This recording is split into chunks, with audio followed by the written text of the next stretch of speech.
Hi everybody, this is Regina from the Urban Ecology Center, and I'm back again with part 2 of my backyard square. Now, if you watched part 1, I showed you how to use some string and sticks to mark out a square in your backyard or a nearby place to watch over time, to make nature observations over time. And I hope you had a chance to do that because I really want you to get out there and explore. And now in part 2, I want to go back to my square and check out what's happening because it's been about a week and things I bet have changed. That's my prediction that things have changed. So I'm going to need my nature journal and my pencil, which I have. And let's just look at my first drawing again, just really quickly. Here's what happened last time, or what my square looked like, I should say, last time. And I want to go check it out and see what's happened again. So, are you ready? Okay, let's go. Come on. Hey everybody, here we are at my square, and looking at it, wow, things have changed. Let's check this out. Now, when we were here last time, I was looking at these little umbrella plants, and look how big they've gotten. They really have grown. They kind of opened up too. And by the way, I figured out that they're called May apples, which is a pretty interesting plant. And hey, today's the 1st of May, so maybe that's why they're called May apples. They grow in May. That's pretty cool. Now, the one over here is really opening up like a cool umbrella. Now this little pinwheel plant that was sort of purple underneath is not so purple anymore. It's changed a little bit of its color.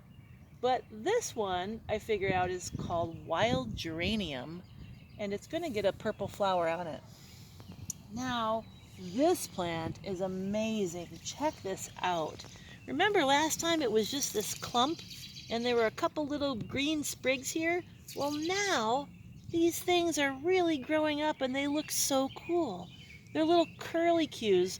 They're called fiddleheads, and it's a fern actually. They're baby ferns, and a fiddlehead is like the end of a fiddle or a violin. The neck looks curled like that, so they're called that.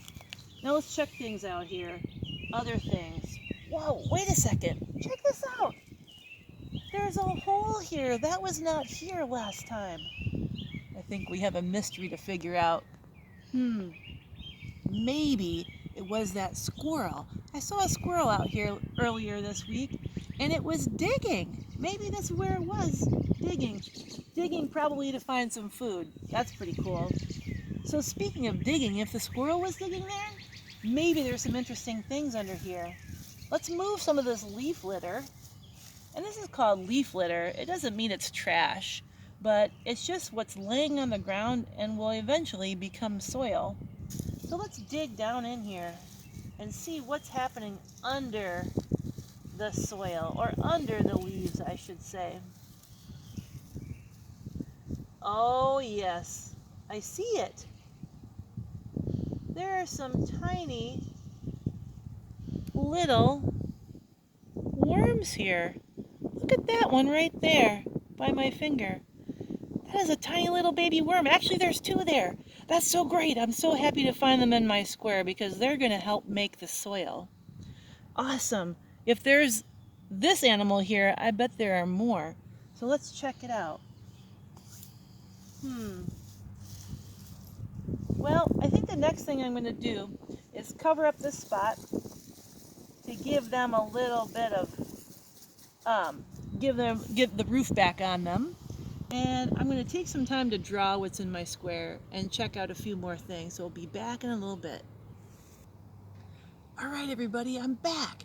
I drew my square, and I'll show you that in a second, but I have something more interesting to show you. I found another friend in my square, actually two. Check it out. A little worm and a millipede right there. They have little legs. Both of these creatures are so great for my square because they can help make soil and, yeah, turn that leaf litter into soil. Now, if you find any animals in your square, be sure to be super careful with them because they have an important job to do. So I'm going to put them back really carefully where I found them. Good luck, guys. And then I'm going to cover them up again, put the roof back on so that they stay safe. Now, here is my square drawing, and I've added in all the things that I saw and also tried to make the plants look a little bigger. Now remember, you don't have to be a super artist. I'm not. Just draw your best, a quick sketch. So everybody, as you can see, there's a lot of things that have changed out here in just a week. So I want you to get outside and explore, okay?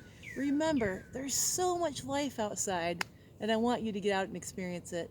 Okay, see you later for part 3. Bye.